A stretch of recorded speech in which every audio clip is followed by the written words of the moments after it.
Magandang araw sa inyong lahat, lalong-lalo na sa mga solid ninyong tigapakinig dito po sa Sindak Short Stories.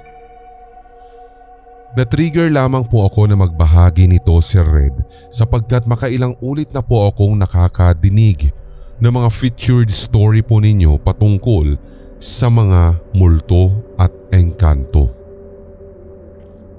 Natatandaan ko po tuloy noon, few years ago, nang kami po ay nakatira pa sa bahay ni Lola. Kapag bare months na, sa labas ng kwarto sa gawing second floor nila ako natutulog. Meron po kasing mini sala doon at talagang malamig kapag sumasapit na ang bare months. At since malapit din kasi sa dagat ang bahay ni Lola, kaya pwede ka namang matulog doon at hindi mo na nga talaga kailangang gumamit pa ng electric fan. Hindi naman po sa masyadong kinukutya pero totoo naman po kasi, Sir Red, na doon sa probinsya, hindi ko na po babanggitin kung saan yung eksakto, pero talagang 6:00 pa lamang ay wala ka nang makikitang tao sa labas. As in totoo, kahit na ilang beses na po talagang dinalawan ng mga road widening at hindi na katulad dati na talagang bako-bako yung street doon. Nakapagtataka nga na kahit nasa modernong panahon na, dala-dala pa rin po ng mga tiga roon ang kanilang paniniwala na pagsapit ng 6:00 ay dapat nasa loob ka na ng bahay at hindi na dapat gumagala-gala pa. Hanggang sa napag-alaman ko na doon sa street mismo patungo sa bahay nila Lola ay marami na rin kasing mga kwento-kwento patungkol daw sa mga engkanto. Paminsan pa nga ay may tikbalang di umano ang dumadaan daw sa mismong street kapag lumalalim na ang gabi, o kaya naman kapag meron daw pong malakas na pag-uulan, o kung wala naman, tahimik ang buong paligid, saka mo daw talaga mapapakinggan ang tunog ng kadena na parabang hinihila o hinahatak. Pero dahil ako naman po talaga, Sir Red, personally ay hindi masyadong paniwalain sa mga ganun, kahit na may mga paranormal experiences ako, talagang ginagalang ko ang mga kwentong iyon. Hanggang sa isang madaling araw, dakong 2:00 na iyon, nagising ako kasi may aso na tahol ng tahol sa labas ng bahay namin. Hindi ko na nga dapat talaga papansinin, Sir Red, dahil nakakatamad din bumangon sapagkat sobrang lamig. Nakakatamad at talagang nakakamagnet talaga sa higaan. Pero ikaw ba naman ang makarinig ng tahol ng aso na non-stop to the point na umabot na nga sa mahahaba at parabang nagiging alulong na, kaya naman ako bumangon. Pagkabangon ko, pupungas-pungas pa, doon ay may naririnig akong parang tunog ng kahoy. Yung kahoy na iyon ay parabang bakya at suot-suot iyon ng isang individual. Kung susumahin, parang nanggagaling yung tunog sa pinakakanto ng street namin kung saan nandoon nakaharap yung asong tumatahol at umaalulong na. Nung umpisa nga, Sir Red, ay inassume ko lamang na baka matandang babae na naglalakad gamit ang bakya ang naroroon. Hanggang sa narealize ko, sa pag-stay ko doon ay halos wala na akong nakikita na kahit sino, matanda o bata, na nagsusuot ng bakya sa naturang lugar. Hanggang sa sumagi rin sa isipan ko na even yung lola ko na 90 years old na nung time na yun, talagang rubber slippers na at hindi na po bakya ang kanyang sinusuot. At isa pa, sinong matanda kung sakali man ang maglalakad ng 2:00 ng madaling araw? Usually kasi sa amin, mga kabataan o kaya mga tambay na lang ang gising ng ganong oras. Or kaya naman, mangingisda na dumadaan sa street papuntang dagat. Pero kakaiba ang pakiramdam ko noon, Sir Red. First time ko lamang itong naramdaman.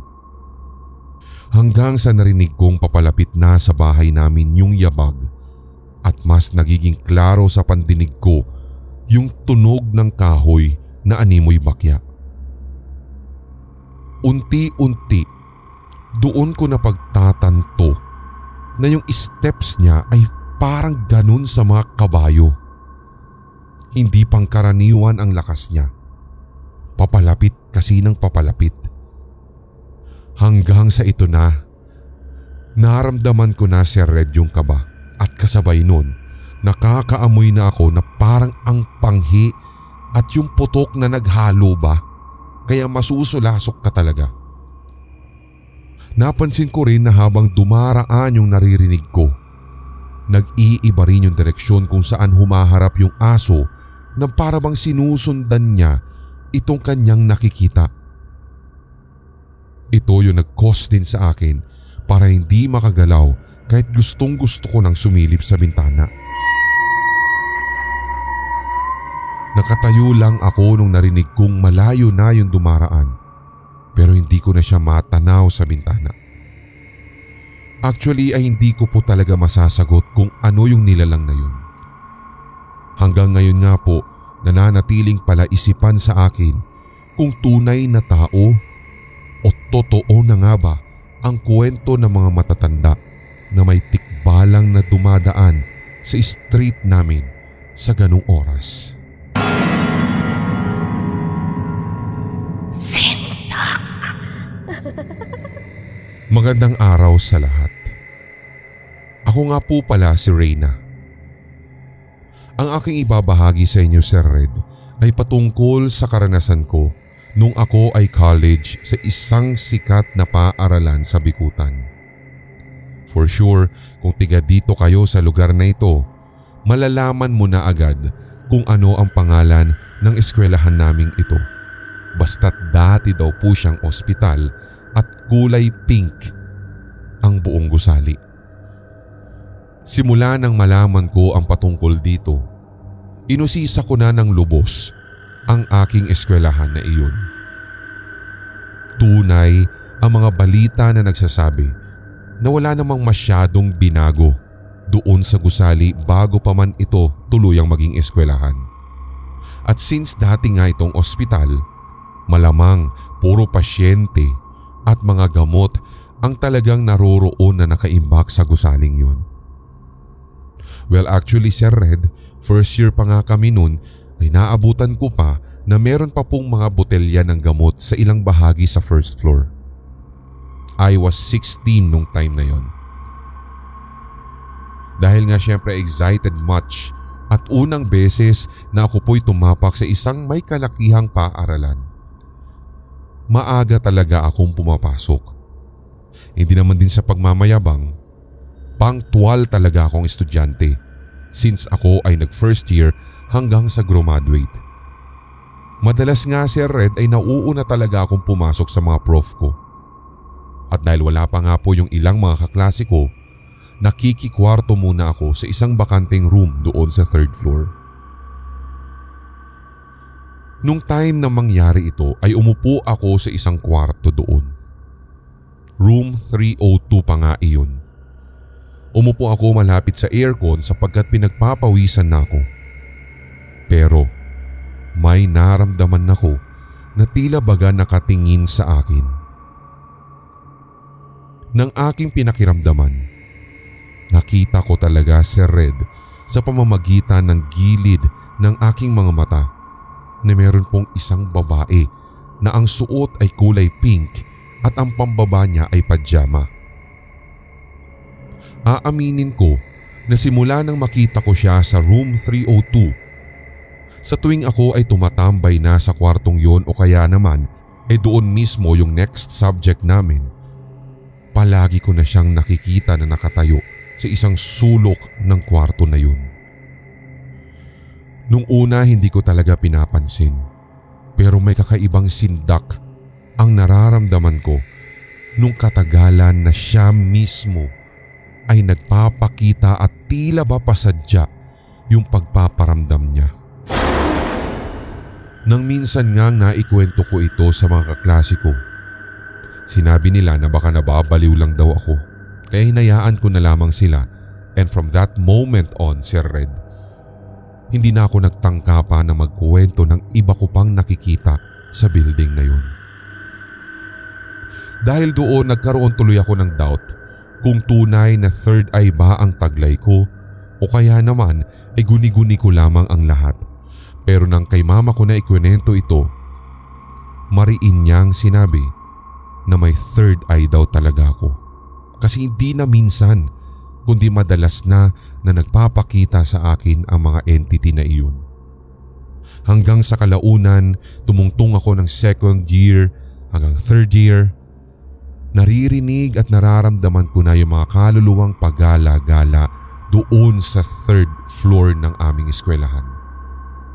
Malakas din ang pakiramdam ko na may mga kaluluwa din pong nais humingi ng tulong na naroroon sa second floor. Itong babaeng nakikita ko sa room 302 ay isa palang dating pasyente. Sa nakikita ko sa kanya, Sir Red, nag-agaw buhay siya sa ospital. O doon mismo sa aming eskwelahan na dating ospital. Hindi kinaya ng katawan niya kung kaya't siya ay kalaunay pumanaw.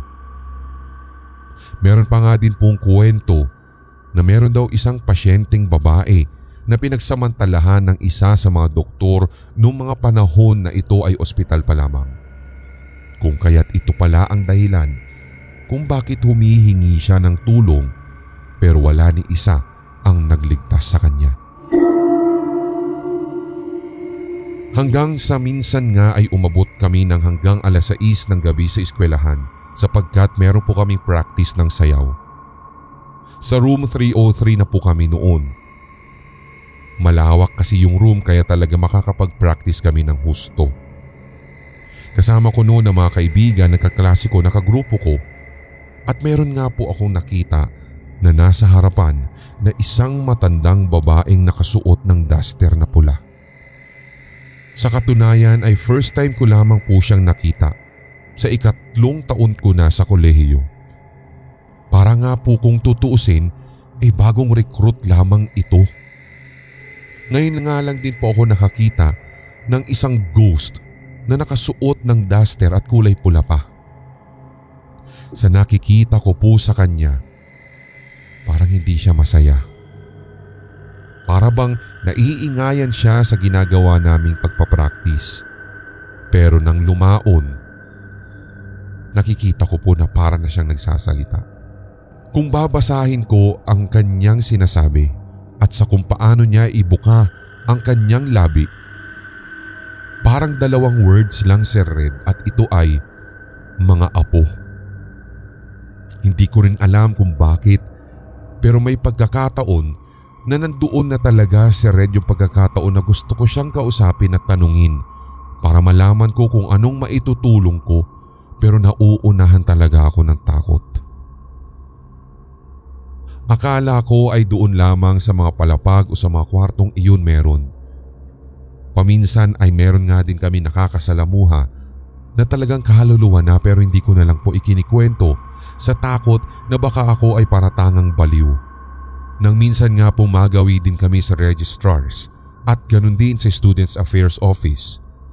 Doon ay may nakikita naman akong 3 lalaki pero ang suot nila ay hospital gown. Ganun din, Sir Red, yung pakiramdam ko. Gusto ko silang kausapin at alamin yung dahilan bakit hindi sila matahimik. Hanggang sa gusto ko na lamang po na ipaalam sa mga mas eksperto o kaya sa masasabi natin na mas malalim ang kaalaman patungkol dito. Kung sakali mang meron din pong mga nakikinig dito sa Sindak na mga ghost hunters, why not bisitahin nyo na lamang din po ang eskwelahan namin ito. Marami pa po kasing mga kaluluwang pagala-gala at hindi matahimik sa aming college building. Actually, kahit graduate na po ako at 7 years na rin, Sir Red, na nakapagtapos doon, ay marami pa rin po akong nadidinig na mga kwentong katatakutan na magpasa hanggang ngayon pala ay ay nagpaparamdam pa rin sa school naming iyon.